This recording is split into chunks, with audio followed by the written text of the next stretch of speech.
Liberals are having meltdowns over the Trump victory. No! No! Surprise, surprise, we all knew that. But for whatever reason, the liberals over at CNN are having possibly the biggest on-air meltdown of the major corporate media outlets, and you have to see this. Hey everyone, welcome back to Underreported Stories, where we cover the news that CNN, MSNBC, and Fox News fail to report on or just don't report on enough. And today we're going to watch this CNN panel absolutely unravel when a conservative political analyst even suggested to a CNN commentator that everyday Americans might not like it when biological boys play in girls' sports.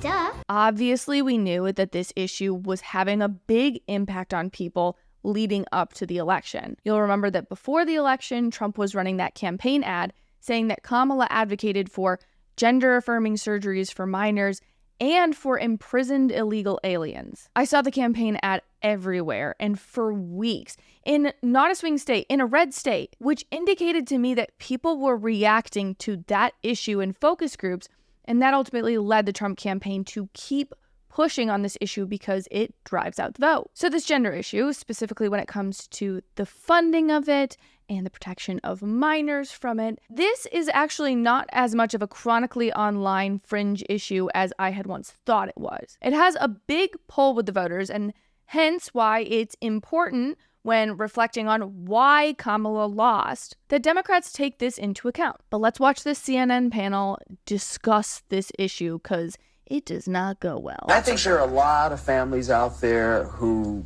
don't believe boys should play girls' sports. They're not boys. I'm not going to listen to transphobia at this table. I am not. Oh my gosh. Okay, so this, how long has it been? Oh, 9 seconds until this panel devolved. Because Sharmichael said something very true, that people don't like biological men in women's sports. And there's been this just jump by people on the left to call anything that they don't like an IA or an ick. By that I mean transphobia, transphobic, homophobia, homophobic, racist, all of the ists, the I's, the isms, all of it. It is their initial reaction, and I subscribe to the idea that when you can't actually debate the issue, you just start calling it names. People do that in all types of debates and arguments. It's kind of the lowest hanging fruit. Sometimes it's a good exemplifier of culture to talk about, you know, what things look like and what people are naturally drawn to. I'm okay with talking about it in a psychological, sociological kind of standpoint. I don't subscribe to it when you just don't want to have a conversation about something, a very important conversation that clearly had a big impact on the election because it hurts your little feelings. That's not the point that you call a trans girl a boy. Are you going to allow me to finish my explanation? When you use a word that's a slur, I'm going to interrupt. Oh, it's a slur. It's not a slur. And I would love to know which word he's talking about. Boys and girls sport. Is that a slur? I don't think so. I think there are a lot of ways in which you can say it. And I know a lot of people have a lot of different debating issues on it. You can let me know how you prefer to say it in the comments. But in all honesty, there is nothing wrong. And there are a lot of people out there like Caitlyn Jenner who will say, well, I identify as a woman, quote unquote, but I am biologically male. There is something inherently true about that. And I would venture to say the majority of transgender people who are not total crackpot activists, they understand that their identity and their biology are separate in their minds, but you can't get away from what you were born as. You can't just change that. You are biologically male. So maybe if this person if the conservative had used the commentary, oh, it's males and females sports, but I still think that would drive this liberal commentator wild. That's not how it is. Jay, they're not boys. They're not boys. They're not playing girls softball. I'm not going to sit there and listen for a second because And you know, I just realizing this as I'm watching the clip, part of this is the issue for Democrats writ large is they can't even have a conversation. You can't even have a conversation about the issue because you can only talk about the issue on their wacky terms. You can't have a conversation about what boys are doing in girls' sports and how that complicated issue is impacting Americans writ large because the conversation is just shut down in liberal circles as transphobic or transphobia. In any circles, you can't even talk about it. So no wonder why they're losing on this issue. When they go into their little liberal bubbles, they can't even talk about it openly and try to figure out a common sense approach that's going to help win people over. Look, this is a really heated issue, right? And Sharmichael, I know you. I know that you understand that people have different views on this. I think out of respect for Jay, like, let's try to talk about this in a way that is respectful. Okay. What about it was disrespectful? That's the thing. Like, Abby Phillip is the host of the show. She's just such a panderer to the liberals on this panel. It's why this panel is honestly makes great content for watching, because it's always so interesting, because it always just results in a conservative getting shut down because Abby needs to pander to the lefties that are sympathetic to the leftist panelists. It's really dumb. At least on Fox, when you watch their panels and they have their one or two liberals on, at least they let their liberals talk. I mean, give credit where credit is due on that. So let me rephrase this, since I'm being targeted here. I don't. Just to be clear, you are not being targeted. I am, but it's okay. I'm specifically saying that I know that you are not intending to be transphobic. He should know that I'm not. But he wants to say it should just be blanket statement. People are coming in with pure intentions when they're trying to talk about a divisive issue. If somebody came in guns a-blazing, just like screaming awful slurs at people, that would be one thing. But when we degrade the meaning of words to what transphobic, what racist, what it's so common. People will say like narcissistic, all these things. You say these words about things that are not actually racist, narcissistic, homophobic, etc. When you just call everybody you don't like or people that you're interacting with those names, those words seem to just lose their meaning. And I think that's exactly what's being exemplified in this panel. Calling it transphobic, I'm saying you're using a phrase that you know. So the way regular people interpret it, that's not regular people. It is regular people. Hold on. This is so important. Regular people do not agree with this guy, with this character. No one agrees with him, okay? That is not how people talk. Most normal people, including pretty normal gay, transgender, everybody in the alphabet soup, nobody seems to have a problem with understanding this except for the like woke white men of the world. It's just weird. This is how normal people communicate. Normal people do not communicate like the guy on the left. That's not regular people. There's no consensus that these are actually boys. This whole thing about trans girls is a canard.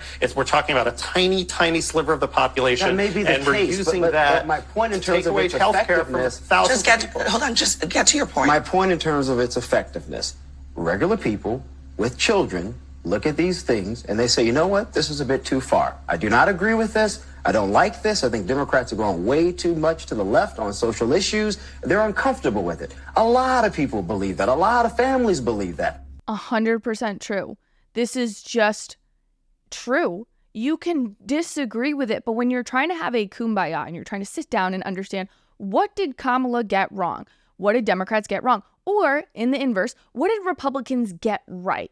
What issues were they able to accurately capture in terms of talking about the electorate or talking to the electorate? This issue they get. People want common sense back in the White House. And that is exactly what Biden advocated for and ran on in 2020. And then Kamala did not do that. Trump did. And that's where people tend to gravitate to. They want to gravitate people that can accurately explain the common sense issues that are bugging them. And yeah, when they can't pay for their food, they don't really give a crap about helping pay for some gender-confused kid's transgender surgery. It's just the truth.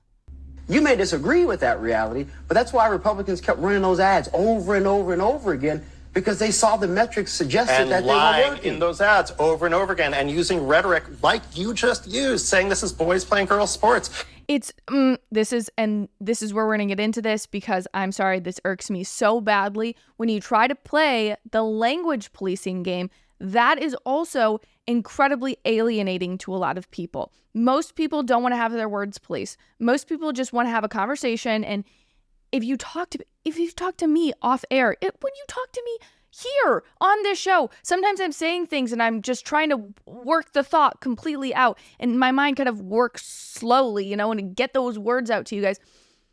And that's how normal people talk. We just anticipate that people are trying to understand us and trying to understand us in a way that is not anticipating that we're trying to be the villain, I'm just trying to say things nicely and politely, but I don't always have the perfect way to articulate that. And when the language police is all over the Democratic Party telling us that, oh, you can't think that way. Oh, you shouldn't say that. Oh, well, you use that word and it's a slur, like boys slur. Like, come on. This is why normal people are just disenfranchised from the party.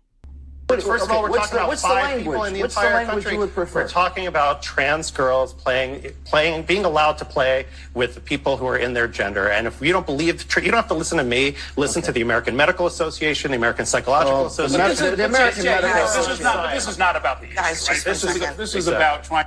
And we have to end it there because it just devolves into insanity. But for real, I mean, this is the classic case of why Democrats will maybe continue to lose in elections to come, because they can't have an adequate understanding of why they lost. They just want to tell people, you're racist, you're this, you're that, because you don't agree with us. You're not going to win people over. I mean, keep trying. It's fine. I'm happy for Republicans to keep winning, but this is why they're not winning, the Democrats. Faculty members like Jay, that guy, the liberal on the panel. And it's not to call these people dumb. They're not dumb. But when I think of the word smart, I think of it very holistically.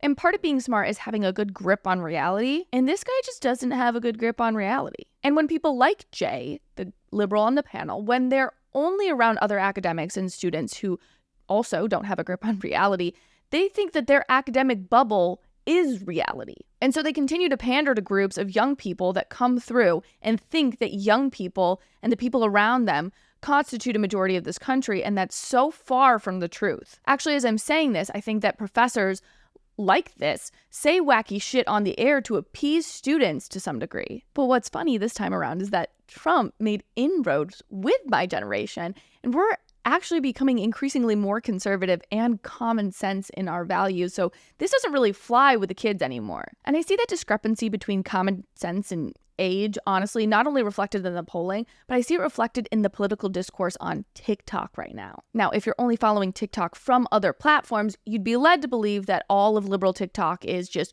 women shaving their heads and proclaiming abstinence for the next 4 years and crying into their cameras. And yes, that's happening, absolutely, on extremist leftist TikTok, 100%. But I would venture to say that for every wacky liberal, there's also been a normal liberal political analyst that I've seen on TikTok giving very thoughtful advice. There's a lot of younger moderates and Democrats giving honest reactions as to why they believe Kamala lost, and they're 20 times more insightful and correct in comparison to the CNN shit show that we all just witnessed. So just to give you an example, let me show you this video from TikTok from a moderate named Cam Stockford. He has been doing this whole series where he highlights small things in human interactions that cause average, common sense Americans to lean right. All things Democrats did over the last 4 years that I think cost them the election in 2024. Part 2. Yeah, I don't know if I agree with how the Biden administration handled this particular issue. Oh, so you're a Trump supporter? No, I didn't vote for him in 2020 or 2016, but I don't think Biden handled this particular issue very well. That hit the nail on the head with this idea that Democrats just aren't the party of free thinking. You need to either be completely bought into their ideology or just shut up and sit down.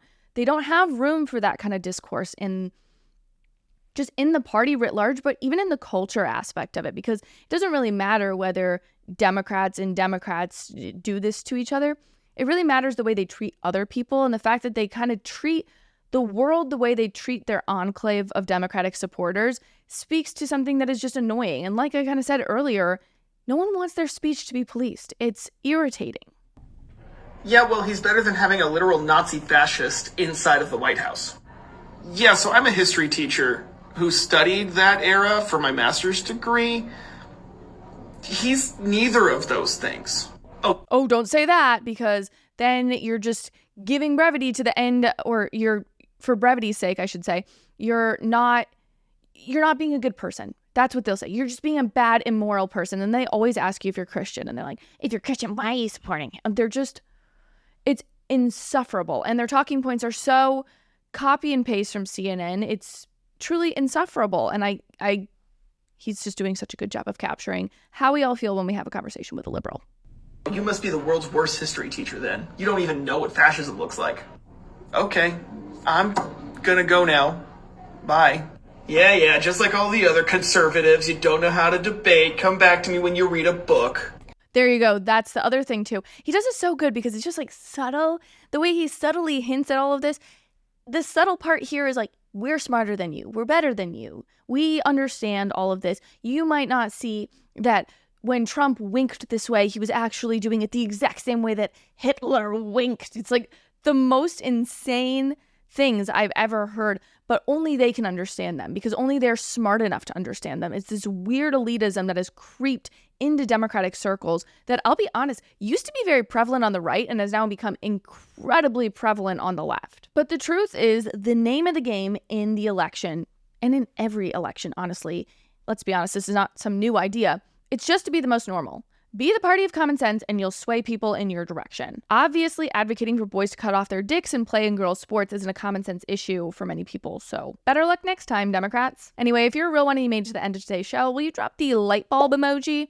I don't know why. I think of common sense and it reminds me of a good light bulb idea moment, right? Anyway, bye friends. Thanks so much for watching. If you liked what you heard, please be sure to give this video a thumbs up and leave a comment about how beautiful, stunning, and funny I am.